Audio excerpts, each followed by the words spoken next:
All right, everyone. Thank you for joining the Uncles Podcast tonight. It's a momentous episode for us. I think we've got some great people on who are going to discuss a lot about a movement that's happening. So a lot of you would have seen on the Uncles Podcast over the last few weeks, we've been sharing a few posts about the PNG Diaspora Business Council of Australia. And behind that, a lot of people have done a lot of hard work to be able to get this survey out, to be able to get it to a point where we are now having these open conversations. I know a lot of people out there have been asking lots of questions and are skeptical and have their own thoughts about what the business council is. So this is an opportunity for us to provide you with some of the answers out there that you might have. So, look, without further ado, I've got Lisa Timby, and Lisa is one of the program leads for the PNG Diaspora Business Council of Australia. So, Lisa, thank you for joining us tonight. I know we've got a few other leaders around the country, all from their different diasporas, all from different states as well. But the first half of this session, we wanted to sort of just understand the business council and have a chat to Lisa and anyone else who could provide some information there. So I think, Lisa, just to kickstart us off, look, could you give us a bit of a background of yourself, but also what your role and responsibility is in the business council? Thank you, Richard. Thank you so much for hosting this for us and for getting the awareness out there. Really appreciate you and the Uncles team. I say hi to all our leaders from across the country that have joined us from all the different states and the communities that they represent. Um, so firstly, I'll probably tell you guys a little bit about myself. So I'm actually originally from Western Highlands. My mother's from Chimbu, grew up in PNG, moved to Australia in 1998 when I was studying at UQ. And then from then on, I moved to Melbourne, lived there for 20 years before I moved here to Queensland. So my background is community development. Also have a bachelor's in business management as well. So I've founded several non-for-profit organisations, two here in Australia and two back in PNG. And so I'm very passionate about community, and empowering people and our people and finding, I guess, practical solutions to problems and building platforms that could enable that. So that's pretty much my background, mother of four. Had a business in Melbourne. It was a furniture business. And unfortunately, COVID hit and had to close that. So that's what caused me to move to Queensland. I just said, oh, okay, enough of Melbourne, the most locked down city in the world. I'm not going to go back. And so with regards to the Business Council, the PNG Diaspora Business Council of Australia and how my involvement in it started, it actually was a conversation that started in 2022. Where we noticed that there's a lot of diaspora and everyone's got their own community groups.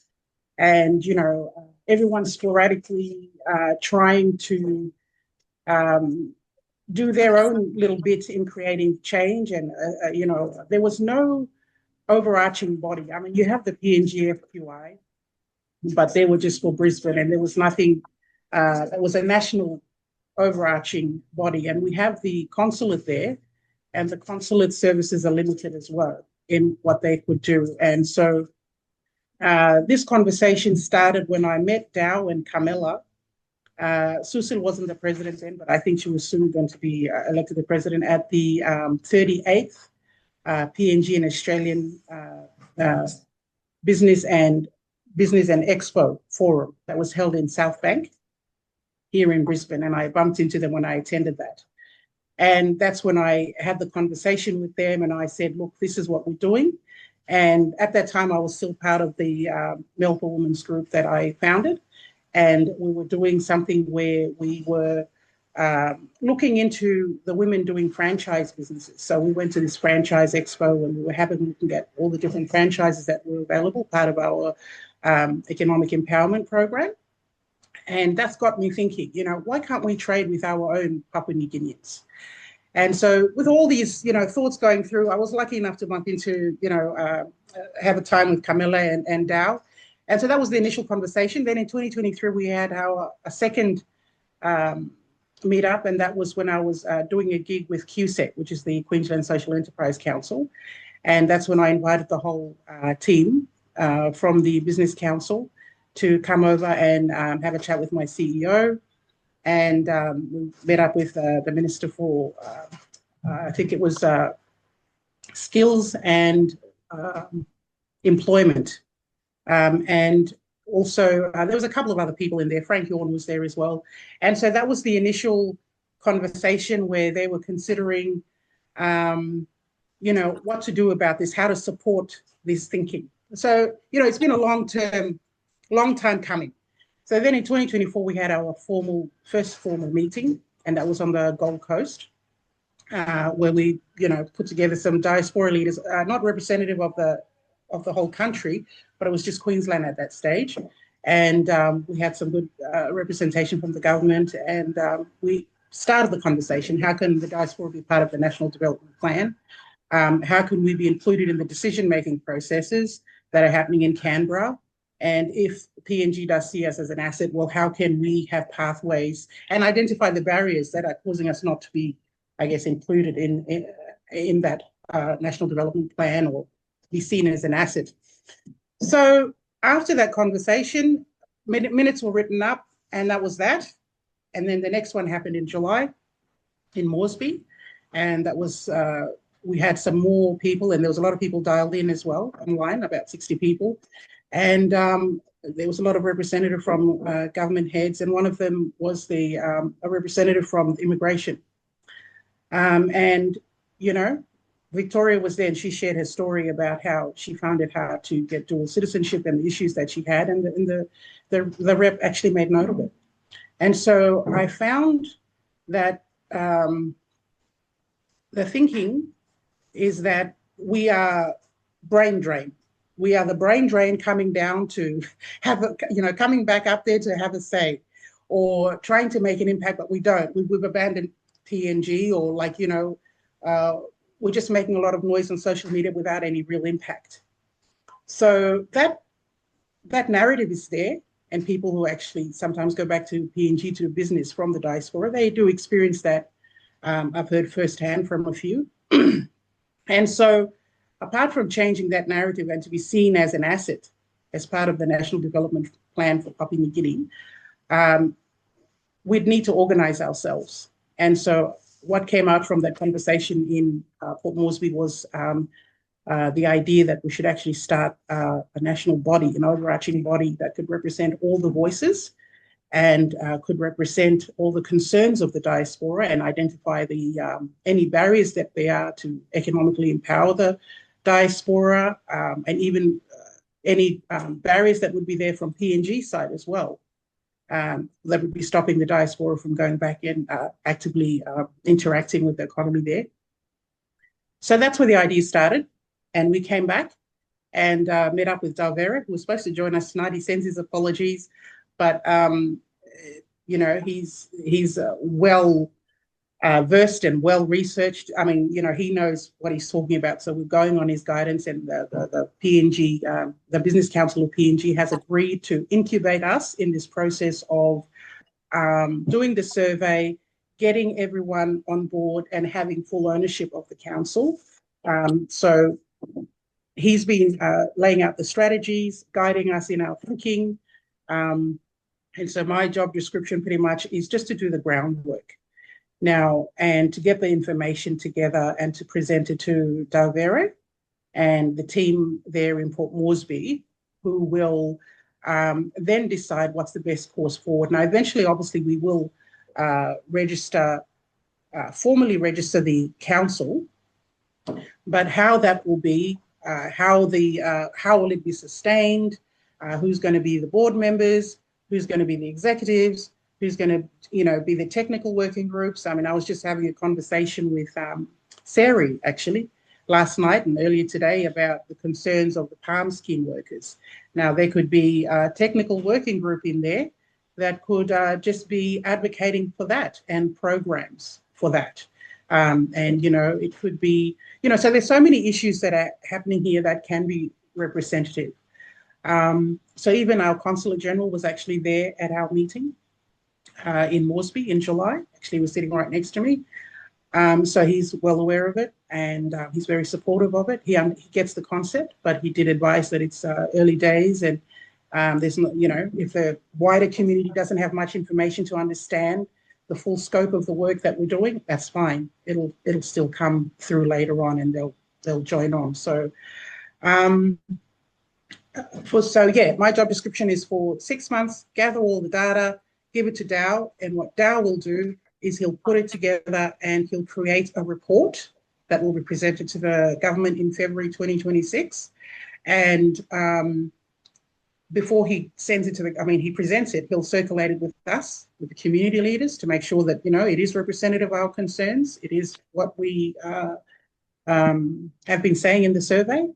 And then after that, we'll be calling the businesses that actually took part in the survey to further vet them, and then invite them to Port Moresby to partake, to have breakfast with the Prime Minister, and also to have a business matching exercise that IPA will be facilitating, and just to do some industry tours.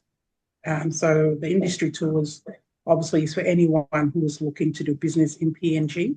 There's a lot of opportunities coming up with Pupuk and, probably even the ANRL. So how do we get a piece of the pie as a diaspora as well? So, sorry. Yeah, no, Lisa, you explained that very well there. Thank you so much for putting it on the table for us.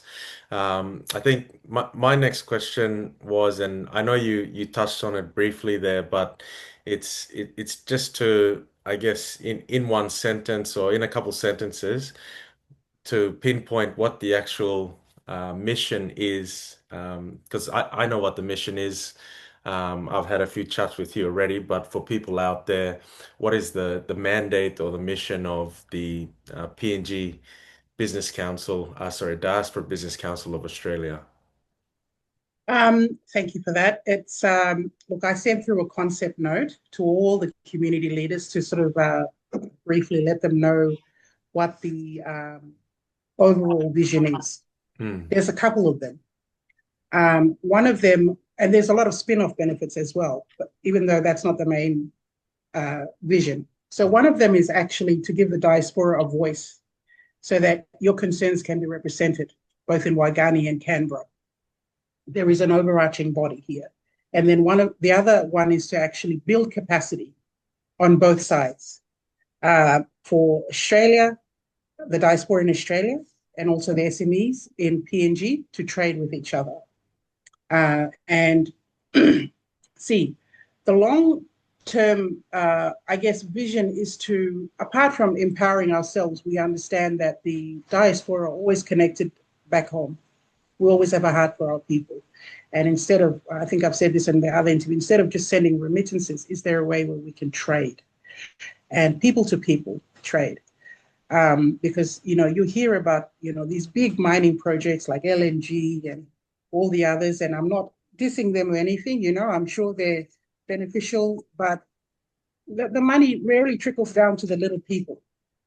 And, we don't see that as evidence. So I feel like trading with our people will be, and taking PNG to the market, using the diaspora who have a global presence, would make sense. And the spin-off benefits from doing this, apart from increasing our forex, and the exchange rate goes good, and the money goes to the pocket of the little people so that they benefit. More like we'll put PNG on the market, but we'll have more, more like a global presence.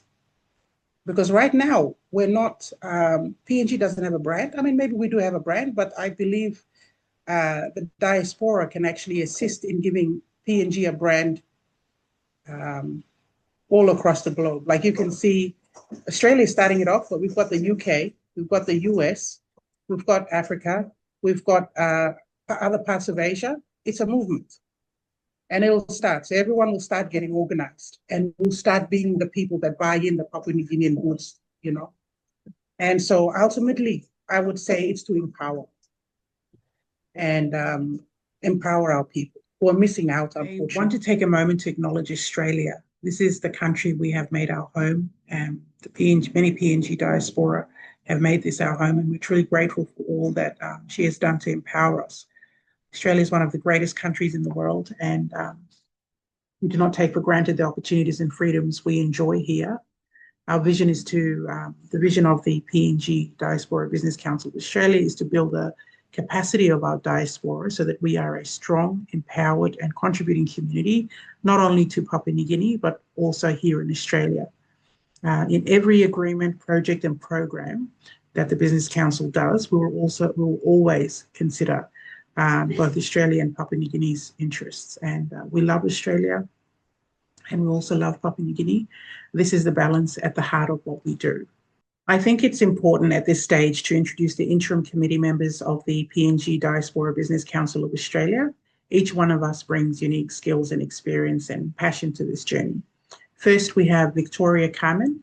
She is the founder of Kalakai Collectives, and Kalakai does work in culture and community and keeps our heritage alive and connected. Next, we have Loni Hames. From One Talks Travel. She's a business leader and has been helping our community stay connected through travel and mobility. We're also joined by Melinda Coppy. She's a civil engineer with the Gold Coast City Council, and her expertise in infrastructure and development is a great asset to our vision. Then we have Asha Piari. She's currently in her third year at Griffith University. She's studying business and international relations. She represents the voice of our younger generation and the leadership they will carry forward. Then we have Brenda Kanag. She's a PhD candidate at the University of Queensland in public health, focusing on prevention and well-being. We also have Felix Kipalan. He's the general manager at K92 Mining. He brings deep experience from the resources and corporate sector. And we have David Tekwe. David is the principal at ARC Cybersecurity Consultants and is a respected cybersecurity professional. And he'll be contributing vital knowledge in technology and security space for the council as we start to formalise.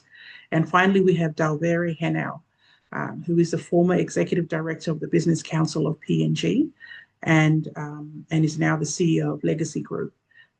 His leadership and experience and insights into business and policy and government to government relations are invaluable to the council. So together this team forms the interim committee of the PNG Diaspora Business Council of Australia.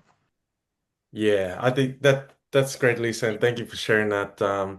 I think it was one of the biggest things that drew us to starting a podcast was when we were sort of we were big in the watching the podcast space out there, but we just didn't really know of any people, PNG people, sharing our stories because you see so many US podcasts, Australian podcasts, but there's no one really talking about our people and what we're good at, what we're great at. So I think and that's probably one of the reasons why we quickly jumped to you and wanted to share this story because our own journey reflects your journey as well with what we're trying to do here at the podcast and what you're trying to do in the business council space.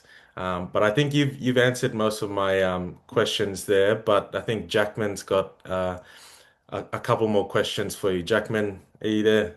Thanks, Richard. Yeah, no, I appreciate you sharing, Lisa, the key initiatives and projects that you guys are currently doing, which yeah is really sort of I guess to your point, we don't really have a space for us to kind of have that voice and to create that voice for us. I think PNG we've got a lot to kind of celebrate on and also show to the world through our natural resources as you touched on. So Yeah, I appreciate you sharing that.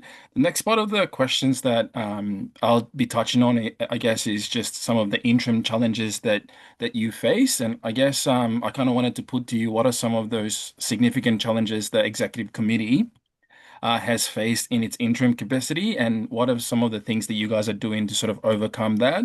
And yeah, if you could share some examples of that, that'd be great for our listeners. Thank you for that question. So one of the challenges is obviously it's an interim committee, and we're not actually being paid.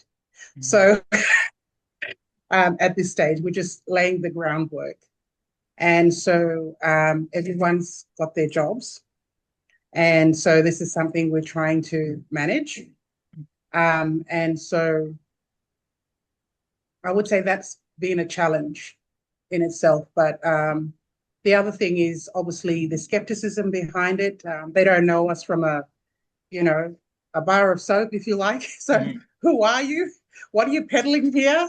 What do you have to offer? And so part of the campaign, getting on, a podcast and talking about this and on the radio and all of that, and using our network has been to dispel that and to try and answer all the questions. And we appreciate the questions because then it makes us think about our messaging. So, okay, great. So this could be a question that, the wider community has. So then we kind of answer that question. So it's evolving as we're going along.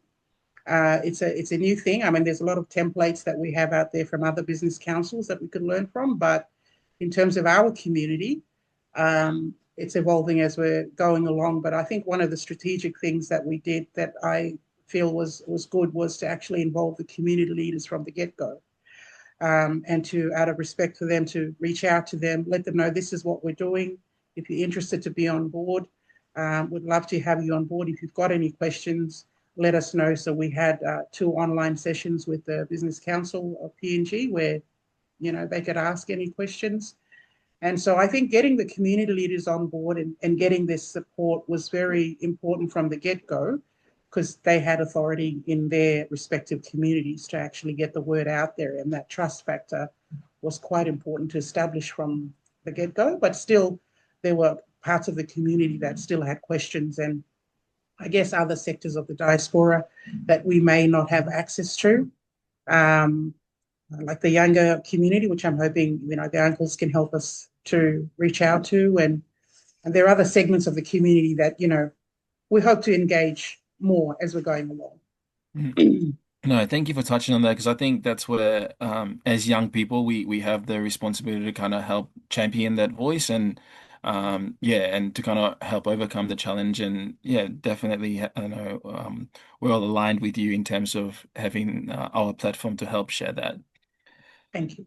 The next part of the question that I wanted to put to you, it's broken down into 2 bits. You touched on a little bit around it before, but I guess I kind of wanted to understand, how does the community identify real world problems faced by the PNG diaspora that the Business Council aims to solve? And then building on top of that, like, what are some of the mechanisms that are in place for community feedback that you could share with us? Great. So obviously it's the survey. The survey is the first point of contact to collect people's thoughts about, like I said, aid, trade, immigration, and capital movement, but I'm sure there are other concerns as well. And how they would like us to, sometimes they say, well, this is the problem, we don't know the solution. So maybe apart from, if some of them have solutions, that's fantastic. But if they don't, then we'll have to figure it out.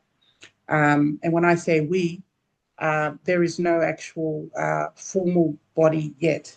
So, it's for anyone. I guess there will be a process. Dow was supposed to actually be here to answer those questions, but the next step is open field, really. Like, we want to get our brilliant young Papua New Guineans living in Australia on board when the organisation is formalised, to represent and to do work, find solutions. So get all the brains together, find ways to, help our community solve the problems.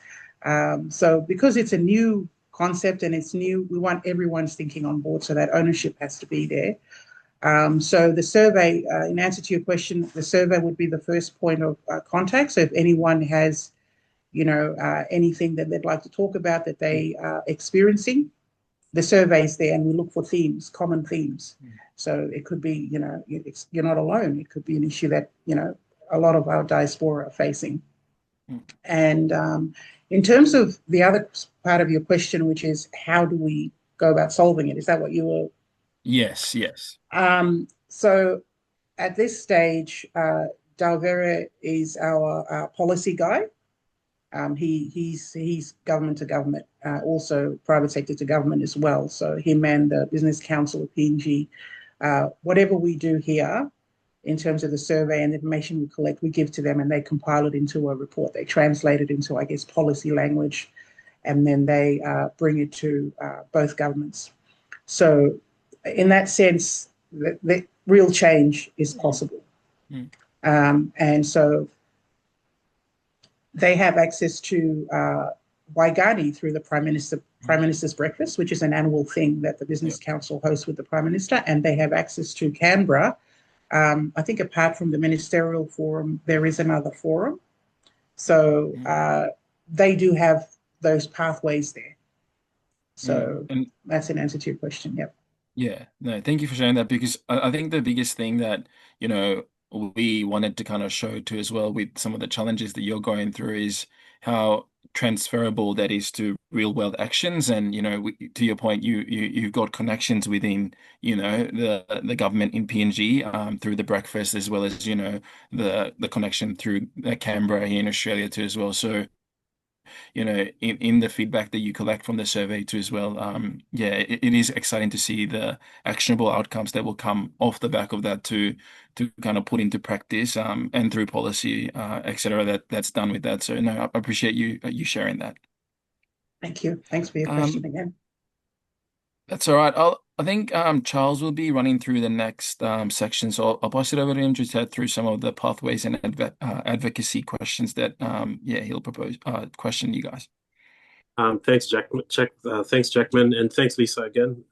Just so you guys did sort of touch on this already in this question, but I mean, I guess if you could just relay again the specifics in this. The council aims to create clear pathways to government agencies and leaders. Can you provide an example of how the committee has engaged with Australian or PNG government bodies to advocate for the diaspora's needs? I know you guys talked about the breakfast coming up and other events, but yeah, if you can just elaborate on that one. Yeah, sure, thanks. So I guess this is an easy one because the council actually hasn't been formed yet, the Diaspora Council anyway. So that is an aspiration where we ourselves, the diaspora ourselves, can represent ourselves. At this stage, the Business Council of PNG is actually incubating us. They already have established pathways to both governments. And I guess we'll be riding off the back of that. And as the team is formally formalized post-2026 February, that's when those pathways will become evident and they'll become actual, annual programs, we're hoping. So I guess in short, we actually haven't met, anyone in government yet representing the diaspora voice, but the Business Council of PNG is in discussions. People are aware that this is what we're doing. The diaspora is mobilizing.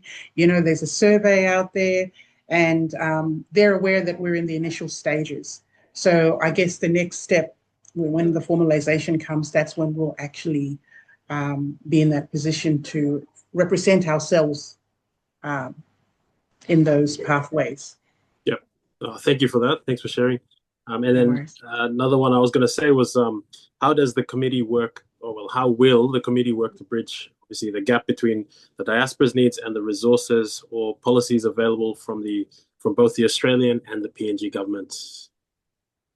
Could you repeat that again? Sorry. So how does the committee work to bridge the gap between the diaspora's needs and the resources or policies available from the Australian and the PNG governments? Oh, do you mean the framework? Yes. How we're going to? Okay. So there are a couple of bilateral agreements already in place, like CSAP. I think CSAP kind of covers what we do. And there's a new one. Consul General was just telling me, I think the one between Queensland and the PNG government as well, the Queensland government and the PNG government as well. I think it's been passed now. I'm not sure. Don't quote me on that, but he told me that it's in the process of. So there's a couple of frameworks there that we can work within to advocate for the diaspora's needs, and also simultaneously supporting the bigger vision, which is also to empower our PNG, our One Talks in PNG. So does that answer the question or not? Yeah, really? yeah. I mean, it's just starting that conversation. So I mean, there's still a lot of work to do, as you said. So that's all from myself. Richie will ask you a couple more questions. He's got. So over to you, Richie. Thanks again, Lisa. No worries. Thank you. Thanks, Charles. I think we've done enough grilling on Lisa tonight. We really run you into the ground there, but I'm sure all of our followers and listeners, and I know I've been getting lots of messages from people out there that are asking me to explain the business council to them, and I've done my best, but I think you've put it out all on the table for them there, and you did a great job. And to to know that you're not getting paid as well, that's just an amazing thing. So, I mean, hats off to you and the interim committee. You guys are doing a great job. And as I said earlier, what we're trying to do with the podcast, it aligns with what you're trying to do there. So we're in full support of it. But I think now we'll go into the second half of our episode here, which is we've got some really good guests on the call. As Lisa said earlier, they're leaders in their own spaces across various states here in Australia, also here in Queensland, and we would love to have a chat to them. So I think I'll open it up now. This will just be an open discussion, but I think where we wanted to start off with was kind of like where we started with Lisa. But if I could just go around the room and just sort of understand, who's who in the room. Firstly, what do you do for a living? And I guess how can you or yeah, how are you looking to contribute in this space? So I think we were talking to Nick earlier. If I'm gonna pick someone out, Nick, I'll throw you under the bus, mate. No worries, brother. How are you? Thank you for having us on the show. It's quite a pleasure. I think, well, I'm from Canberra in the capital. I'm the president for the Capital One Talks, been for the last 8 years. I've been in Australia for, I think, since 1989. So I'm basically Aussie now, but my heart's still in PNG. I go back every year. I think, what one of the things that excited me about this Diaspora Council starting up is that we as PNGs in Australia always look at our country and think they could do this better or that could be done, right? But I think this platform sets that precedent where we're able to go, you know what, we can actually do something about it. And I was just talking to Lisa the other day. I was at the Parliament House for another function, and I actually ran into the president of the council. I didn't know who she was. And we started having a conversation. And when I learned that the magnitude of the connections that we have and the reach that we have within the government here, and also the government in PNG, I got so excited because I think like our thoughts and perceptions at grassroots of what we think we can achieve, ambitions that we can look at about our country and how we can help. And this council is like, it's in a stage of forming. It's not even like formalized yet. Yet they've got reaches so high that that's exactly what you need to, you know, someone to advocate for you to bring to life what we want and how we can help our people. Because people living in Australia, we've attained set of skills, we've attained the way of life that we looked at, that we, most of us go back to PNG and we go, we could change this, they could do this, they could do that. But now we've got like the know-how, the skill set, and now we've got a council that can bring all that to life. So that for me, I think is very exciting. Yeah, no, thank you for sharing that, Nick. That's awesome there. Did I have anyone else that wanted to share a bit about yourself, but also what you're looking forward to with this business council?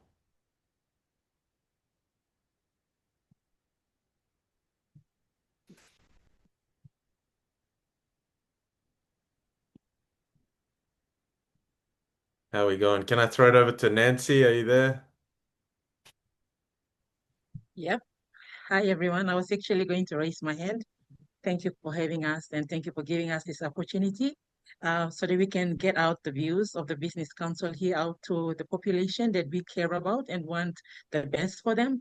Because while we were giving out the surveys, I had people asking me, who's authorizing this? They were so skeptical and some didn't get to do it. And I didn't mind because we are here to make it work and it will surely work and they will be beneficiaries. So yeah, my name is Nancy. I am a pharmacist, mother of 7 kids, single parenting. I had come to Australia in 2015 to study, and so I've attained a master's in public health and a master's in business administration. Now, after graduating, I saw that it would be better for me to stay here and work here. So I decided to stay here and sending my kids to school was a bit challenging. Now that's about me. And then at the same time, while living here for the 2 years, I saw that the Papua New Guineans who have migrated to Australia were kind of losing it. The parents would go to work and culture and traditions were being slowly lost. And then I also, coming from a situation in PNG, I also recognized the need to send kids to school and the mothers in PNG that would need help. So in 2019, I started a small shop in a shopping center. It's now been 6 years and it's called Island Friends. So what we do, we get to send first aid using the money that we raise in our little shop. We send first aid to schools. We send clothes to the rural, remotest part of PNG where planes cannot go. People have to walk 2 days to go. We send Bibles there. We buy laptops for university students who are not able to do it. And we support mothers who are not able to support their kids. And so, yeah, so I'd say in a month, would definitely send a good amount of money to PNG. I'd say $10,000, sometimes more. And we've been giving back to PNG so much, wanting to make a difference in the lives of Papua New Guineans. So I, for one, believe that it's a ripple effect. If we can look after one village, one family, that's looking after the tribe. And so when I was told to get on board this one, that's actually fall in line with my personality. I'm a big giver. And so I was so happy to get on board here. So for me, I've seen doing business with PNG is actually very challenging. And being in Australia and trying to get things across, the freight is usually expensive. But they say when the going gets tough, we still find a way around. And that's been my survival technique also. By giving away most to PNG, I see it helps. So what I've done here is that for the 6 years, I've been able to bridge the gap. And while at the shop, I'm able to share culture to the Papua New Guineans here, the kids who are losing it here. And when it comes to special events, they know where to go. And if there's anything they want to relate to Papua New Guinea, they know where to find me. So I've been doing that for the past 6 years, like I said. Now, one of the challenges for me is now wanting to apply for a dual citizenship. I'm kind of thinking, should I not? And then on Friday, while in church, and one young boy walked up to me and he also asked me, um, he told me that he saw these things and he comes from a family where he's the only son of his father, and his father is a big man. They own a lot of land, and he's here now in PNG. He's here now in Australia. He's an engineer. He lives and works here. Now he's worried about a dual citizenship because if he does, one of the shortfalls of you apply for dual citizenship, you won't have access to land in Papua New Guinea. And what is he going to do with his land? And he was also asking me about him wanting to do business and designing things and how this diaspora, how this council can be able to, what this council can do to help him if he designs in Australia, how is he going to do with business in PNG? And so, yeah, I also know that if you are a Papua New Guinean, you wouldn't have, you might not have the opportunity to sit in a high office or some offices in PNG. And like Lisa said, we have the brain drain here. We are able to go back and give it to them, and even for a better salary package than someone expatriate going out and taking everything out. And that's one of the things that I'm looking out to see and advocate with the team. And yeah, and we have lots of our good people here. And like I said in one of our meetings, when we have things, projects and proposals coming out of the government, we need to have our people here also to be able to go back and give back to Papua New Guinea. Now, this platform, I believe, is going to help fight for us, the diaspora, not for our benefit, but for the good of the country as well, Papua New Guinea.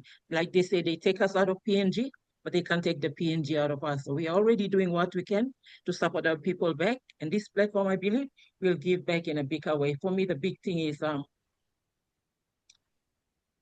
if I want to go and do business in PNG to support the PNG, it goes back to PNG. But then I might not have the opportunity to have a land or a house if I get my dual citizenship. And that is a worry. So I believe the diaspora is going to help look in that way, look in the direction, and to help the population at large in here as well. Thanks a lot, Thank you. Nancy. You touched on some really great topics there, and thank you for sharing your story with us. I think we can all agree with you on the dual citizenship part, and that's something that I think we need to have more discussions about. And I've had chats with Lisa, and that's definitely one of the biggest topics that this council aims to bring to light or discuss. So, look, we'll come back to you in those topics, but I just wanted to go around the room again and just see if there's anyone else out there that would like to, share their story and I guess their interest in the Business Council.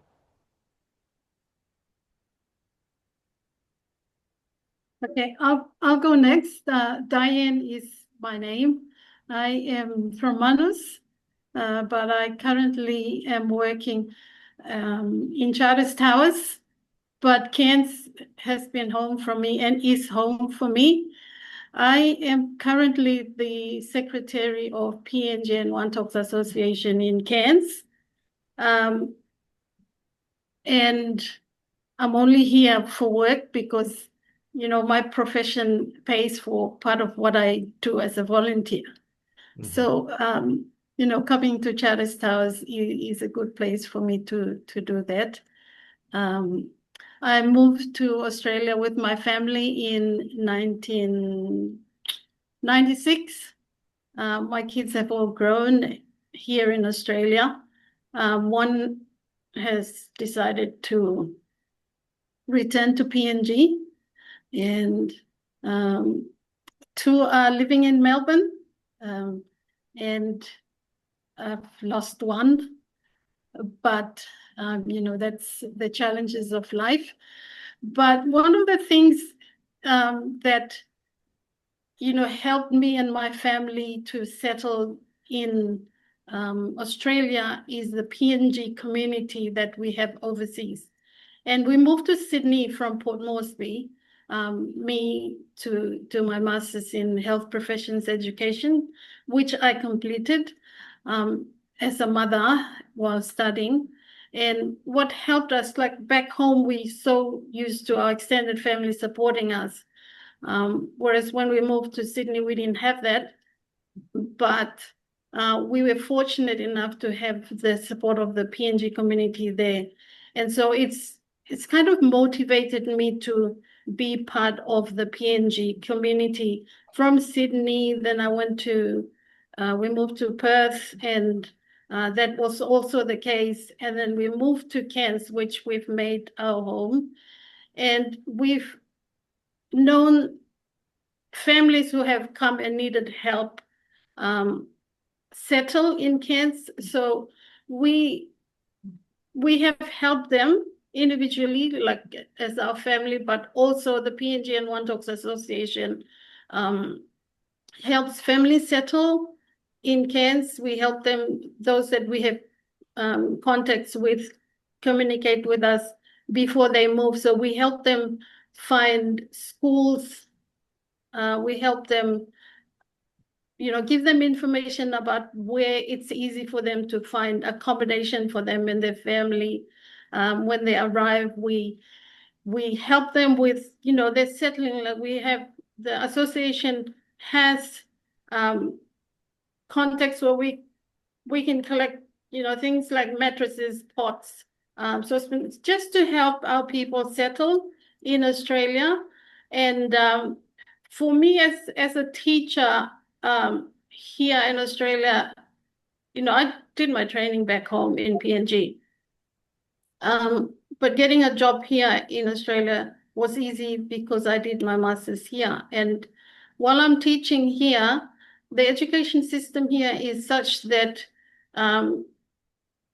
I can give back. So on a personal level, I am helping teachers back home with the resources that they need in their classrooms, helping them when I go home, bring resources that they can use in their classrooms back home in Manus.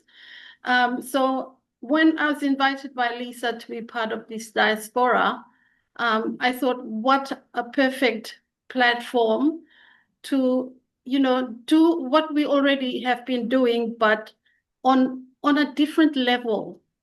And so that's brought me to be, very interested in this diaspora. Thank you so much for sharing that. And I think just from hearing your stories and where it sort of led you to where you are now in life, I think I'm in my own head, I'm starting to already see the vision and how we can help each other by coming to the Diaspora Business Council. And say, for example, if someone has a business, if someone is in need, say if someone's coming to Canberra, then I know who to call. It's Nick. Nick's in Canberra. He can point you out. You're up there in Charters Towers, Cairns. I know who to direct them to whether it's them landing there and feeling safe, or whether they want to start business there, or if I know someone over in PNG who is sending his colleague to Canberra or to Cairns, like I can already see the vision, and this is how it all starts. So, look, thank you for sharing that. There's a lot of really good points here. I know we're running over time now, but if you're happy, please let's not keep you. You can jump off the call, but I'm keen to go through everyone and find out more about yourselves and what's brought you here. Hi, good night. It's Veronica from Melbourne.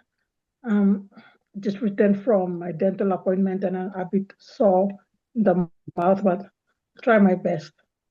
Oops, I think in the reflection.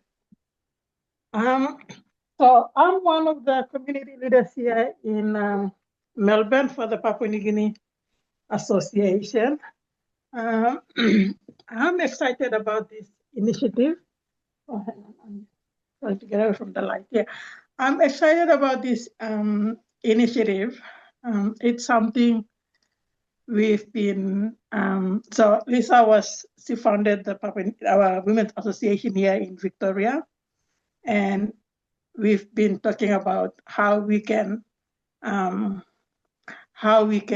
export bananas and sweet potato and caucus from Papua New Guinea over, and seeing the taro and cacao and coconut coming all the way from Vietnam, Tonga, so far away, when we have abundance of that, which is just about 3 hours flight by plane, and I don't know how many days.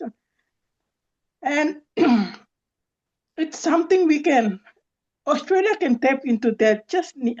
And now with the Phuket Treaty and with the NRL, we just let's just ride on that, take advantage of that, and if we can facilitate other things apart from just sport and them getting our people down for basic cheap labor. I think through that council, Australia can also export our agriculture products from PNG. I have a community development background, and I do a lot of community development work from PNG before coming down to here. And one of the things I'm excited about this initiative and looking forward to it, some of you have already mentioned about the brain drain. We have a pool of qualified, skilled people amongst us here. And I think one of the questions in the survey was, how can the US OSAID fund be best used? And one of the way I think we are seeing is that although they send money there, they get their own people to go and work up there and pay for them, meaning getting Australians up there. So Australians includes us, Papua New Guineans living in here as well, for those who are citizens and PR. And if they are jobs that we can do, and this is one of the things that PNG government, instead of recruiting expatriates, recruit us. And the money stays amongst us. We get paid, we give money back to our people and family community in PNG. We don't take the money out. So I'm just excited about this initiative. I've tried on a small scale, trying to export some vanilla and things like that. It was something I did back at home. But then I didn't have the support. And also, someone mentioned, my good little sister, Nancy mentioned as well. The challenge I see would be that,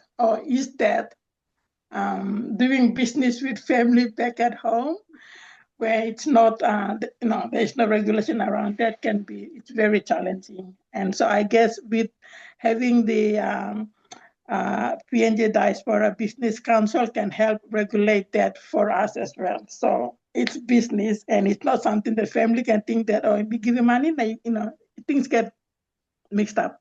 So so that's I'm glad I can speak after, 2 hours, 3 hours of the medicine down. So thank you.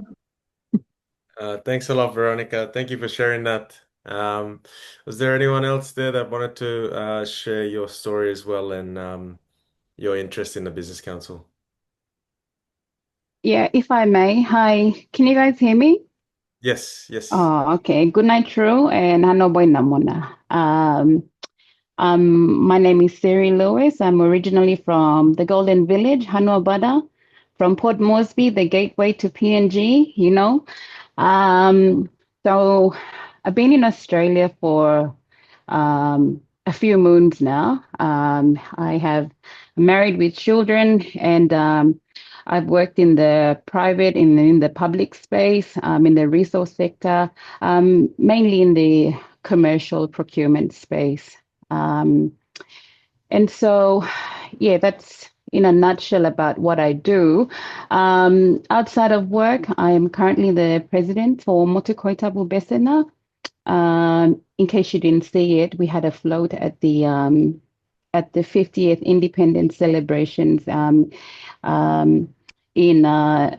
Bindley, and it was an amazing out-of-body experience because I've never seen or danced with the Hiri Hanenamo in my life. So like having to organize her trip was one thing, but actually standing in her presence, it really magnified the role that such a public figure holds, but isn't well utilized or capitalized on, So, this journey, as I've always sort of kept a private life. And one time an auntie said, how about you give this a go? And I was like, really? And she said, yeah, I think you'll do all right. I'll be there by your side. So, we all do what our aunties tell us. When time aunties say talk, you mean to talk, okay, me come chol. And and so, it's been an exciting, challenging, scary journey, because when you work in the community space, you pretty much open yourself up. You become known, and then everything about you becomes exposed. So that's something that I'm learning and adjusting to. And I suppose when Lisa reached out and said, "Hey, would you be interested in joining a diaspora?" I read what she wrote, and then I picked up the phone and I said, I've got to talk to this lady, because I want to hear it straight from the horse's mouth. And in case I misconstrued or misunderstood something in her email, I wanted to hear from this sister first, because it was already, when you read it, it sounds exciting, all these aspirations and dreams and goals that we want to do. I suppose what really stood out for me was, number one is, all these concerns and challenges that we've expressed through this, chat. The thing that I see that's missing, or that we've never been able to do properly, and it's because we're a young country. We are another generation that is, slowly coming into the light, but we're going to take over the reins. So, in that process, we get to learn and we observe. And then because there is that education factor in this generation now, which probably wasn't as much as it was in the past, we've got that exposure. So what excited me about this council, about this diaspora council, was that it's actually going to put the mechanics into the systems and the framework, so that when we're looking at things like from a trade perspective, like Auntie was saying, bananas. I'm looking forward to how this diaspora will put in the mechanics so that you can ship thousands of tons every month to Australia and to other neighboring countries, because you'll have that relationship. Right now we are doing it, but every now and then it's in very, very small scale, and it has a cost attached to it. And because we don't have the right mechanics in place, we are missing out. So this council, in my view, is going to put in the mechanics to actually enable that vehicle to drive, to be driven. So that's what's exciting me from a trade perspective. I suppose the other big thing, and Lisa knows that I'm passionate about, is about seeing young people flourish and be successful in their journeys, whether it be in engineering or as a tradie. I just want to see them flourish, and how to give them the tools and resources to actually flourish. So there are programs in place that see, and I'm a Motu Koitabwen, and I feel passionate about this because majority of the recruiters are from our area. And, in that process, there's a gap where during the transition, and then the integration, and then the normalizing, integrating, and having to just be a normal member of the community. I feel like there's a gap in that, in terms of an educational perspective. So I'm hoping that this diaspora will be able to support programs and encourage communities such as ours, because I feel like if someone from Motu Koitab is coming, I'm the best person to support them and help them transition, because language barrier, emptiness, because I speak the same language as them. Culture, traditions, way of life, mipla gadlo mipla. So I'm able to translate and convey that information and put it in such a way that becomes integratable and understandable to someone who's never been on a plane, let alone been in a different country altogether. So it's a monumental task. But I believe strongly that if we're going to put the mechanics in some areas, I believe that this diaspora is going to have the ability, not just the ability, but the capability to enable those mechanics to be in place. And I'm hoping that that through our involvement, we'll not only promote these areas, but one of the biggest things that I'm passionate about is how living abroad, we have our cultures and our traditions that are slowly dying, because we are not at home every day, and we are we have exposure. So like my children don't all speak Motu, and that's a worrying factor for me. So how can I bridge that gap so that, number one, they understand their roots, number two, they can connect with their roots, and number three, how do they stay relevant to their roots? How do they go back home and be able to blend in a conversation, because they understand the type of conversations that have been had, or the type of practices and the culture that is probably 10 times more infused in a day-to-day rather than you me, because we live abroad. So those are areas that I'm excited in, and I believe that this diaspora will be able to achieve. Like everything else, there'll be teething problems, but I suppose if we stay connected to the vision and the mission of this journey, we can always pick ourselves up after a good knockout and just dust ourselves off and keep going, because there is a wider community that is going to benefit, and probably won't be seen in our lifetime. But I'd like to see my children benefiting from trade agreements that arose from this council, or that are able to go home and connect at any time or day with people back home, because they've have the exposure through the mechanics of this diaspora, down the track. So I'm very excited, and I can't wait to see and work with you all in this space. So thank you. Thanks, Harry. I think I can definitely relate to you, but sort of at a younger level there, because I know us three guys at the Uncles, at our age, you start to look forward to bringing having a family, having a young family, but in the back of your mind, there's always that thought about what happens when if I want to go work in PNG, what happens if I want to live over there with my family as well, young kids who they might hold an Australian passport, but they also might, want to, know about their culture. They might even want to live over there because, at the end of the day, they are Papua New Guinean as well. So there's so much for us to discuss and unpack, and I think a lot of the topics you touched on there will definitely come to light over the next few months. But I think there's Lena and Julie as well, who I think we haven't spoken to yet. But if you guys could introduce yourself. Okay, maybe I should go first. Julie Baleo is my name. The secretary for PNG Association in Western Australia. My background is in health sector.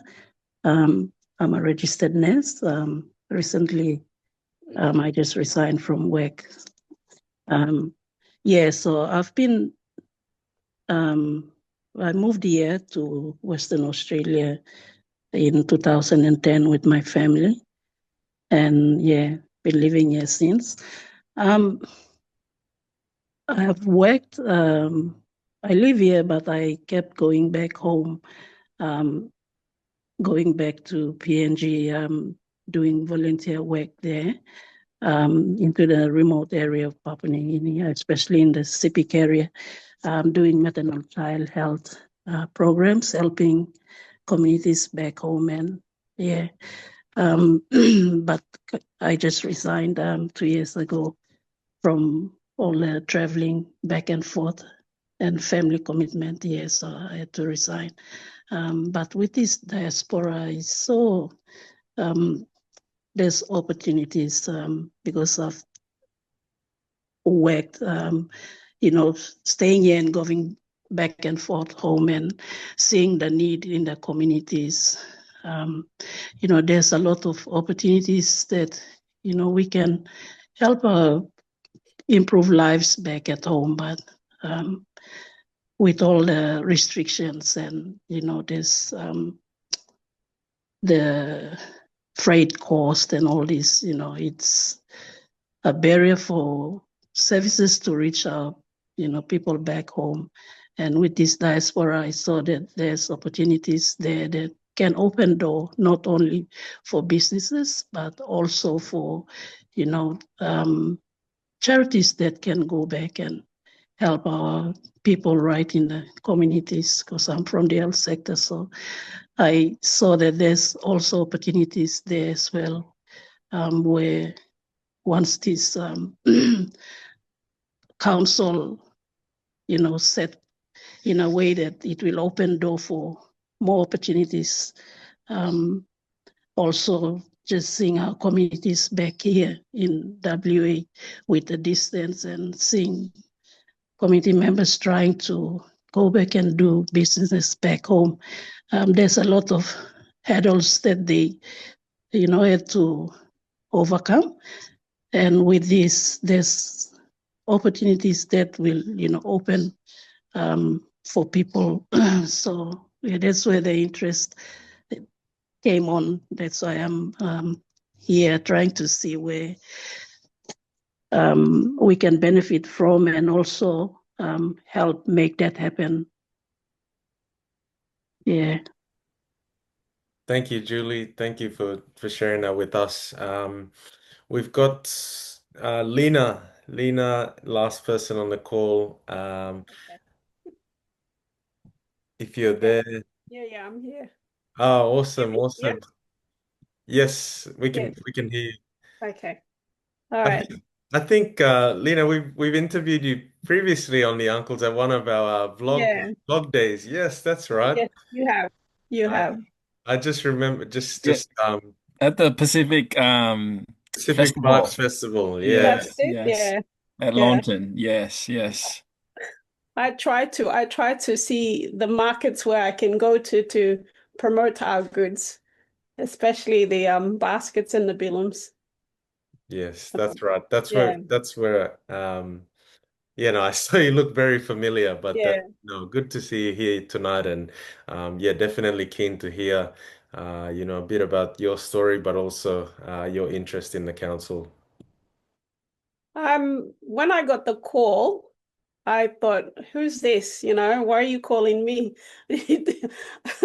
I wasn't I was a bit shocked because like for someone to call me and say, hey, we've got this thing happening, would you like to be part of it? And I just said, okay, I'll listen, what's on offer. And when Lisa said something about, oh, this is what's happening, and we would like you, if you are interested, to come on board.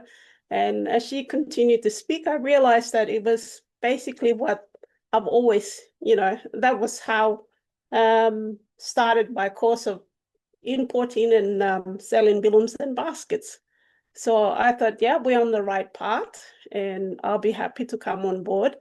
So so my my name is Lena, and I live up here in Bundaberg. I'm married to a local Bundaberg guy, and I have 5 kids. My youngest one is 15, and the oldest is 32. So I've been here a while. When I first moved here, and my kids started going to school, they had incidents at school where there was bullying. And I thought, this shouldn't be the case. Yeah, we should all understand each other, even though we are different in skin color. We are still like human, and we are the same. So I started doing this cultural talks at their school. So I started off with that and explaining to the kids in in my kids' class. So I had approached the teachers if I could come in and have a little cultural talk about, what PNG is like and how the kids are, and have some have some pictures and stuff like that to show them of kids playing.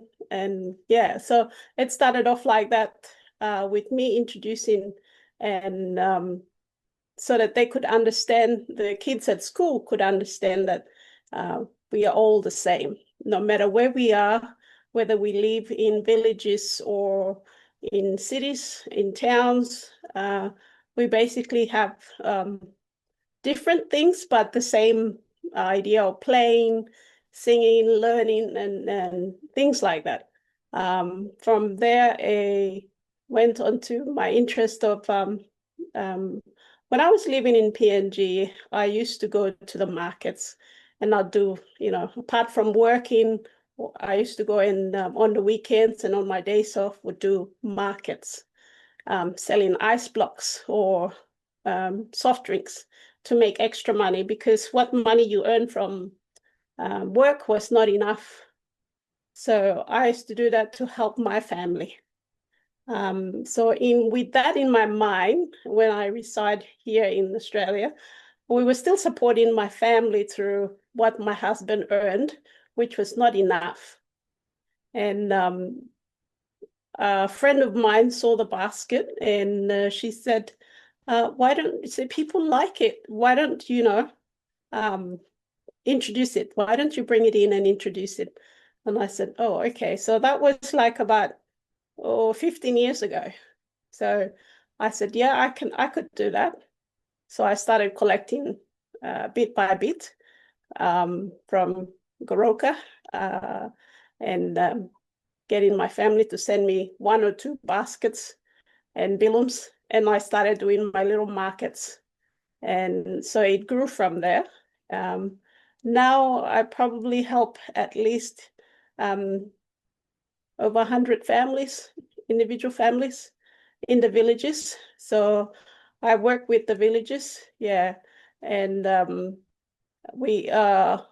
and while doing that, I started up a group called All Mary Wantok. So I'm the president of All Mary Wantok up here in Bundaberg. We are not a big group because we're only a small group, because we all come from different cultures and we all have different ideas of how a group should be. But the group that I started was to do, myself and my other friend who started it, was to help the mothers here who are from PNG and other Pacific Islands, encourage them to bring their crafts into the country and sell it at the market. And so that way they can help their families back home and encourage them to continue with their arts and craft that they do back at home. So that's why we started. Yeah, and I guess I'm still going, but the others are still, they're coming in and doing little bits. And now you can see there's a lot more people helping the people back home and bringing, arts and craft and Mary blouses and all the other things. So yeah, so what can I say? I have a lot of opportunity to give back home in a large, quantity, where I've got sports clubs approaching me if I could, and then giving me their yearly sports equipment, so jerseys and boots and stuff like that to send back home. But I got it cost a lot of money to send back home those things, and I thought, now this group would be good to help. So if we can collect things like that, especially anything to do with sports, and then have somewhere central that we can send it back home through groups. Like I could send it through the group here, but because we're such a little group and we don't have enough financially, unable to do that. And it's in large quantity. It's not just rugby jerseys or boots or the balls, footballs. It's also like other things like for netball and other sports that, because we're a country town, and there's a lot of clubs around here who want to just give away there and then get new ones every year. They just get new ones. So and what happens is it's a throwaway. Yeah, they can't. So that's one thing that I would like to be part of this group where, if we could distribute it back home to the villages. I aimed at working with the villages because I'm already working with them. And Omer Wantokna's got 2 sister groups up in Papua New Guinea. So we've got one based in Goroka and the other one in Madang. So and encourage men from here is that we don't I said we don't have the money to support you in any way, but we can advise you how you can work with your government to achieve things for your group. So they have started, they have done it. And also another thing that I encouraged them when we started the group was just the exposure, give the mums and the dads who do billums or baskets or anything like that to travel down to Australia. So we started that, and they were coming down in group and doing cultural exchange in our town. So we took them to the schools and homes, and they were visiting areas like that, which was uplifting for the mums and dads. So when they went back home, especially the mums, encouraged them to do other things back when they went back home. It's hard when you don't have the money and you don't have that continuous sort of encouragement. You just go in. So the groups have, like, some of them just go back and they don't come back to the group, or they like in a doormat and stuff like that. But 1 or 2 people keep the group going. So it's still like, they still have those groups there, and they still, so their main aim is, the main aim of the group is to encourage the mums and dads who make arts and craft to sell. So I sort of buy most of them, most of their stuff. I buy from them, and other places where I encourage the weavers and the billow makers. So in a way, like, I don't do it in a big, like, huge quantity or huge whatever, but in a small way, that when you help a family, you help, there's somebody you've helped. So so that's becoming part of this group here. I believe that we can do a lot more, together, not just, every one of us have different ideas and all come to helping, our own people. So I'm very much interested to come on board and see where we go. Thanks a lot, Lena. Thank you for sharing that. And so good to see you again. It's been a while since we last had you on the vlog and we chatted to you there. So no, really good to hear that. And I'm sure, Lisa, I think we've honestly answered a lot of our questions there, because everyone's sort of shared real world challenges that they're facing in their own diaspora.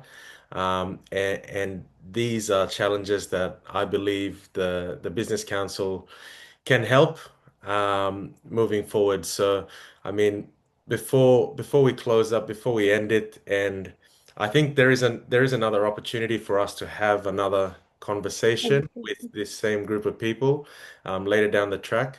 I wanted to just use this as an introduction, not only to yourself, but to our leaders who are on the call, because this paints a picture to our viewers, our listeners, people back home, that there are good people here doing things in their own spaces.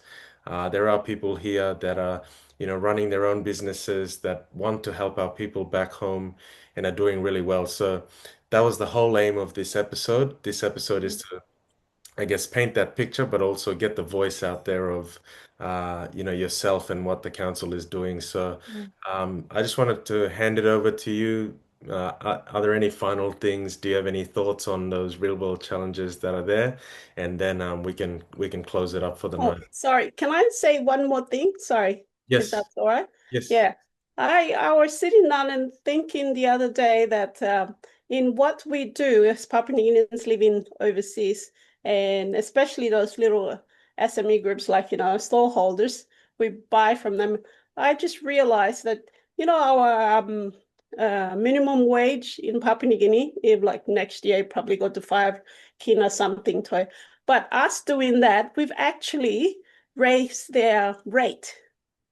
So I worked it out that when I pay for a basket 200 kina, I've actually raised the person's labor, rate. Yeah, from probably from 5 kina to 11 kina per hour or something. And I said that's we don't look at that.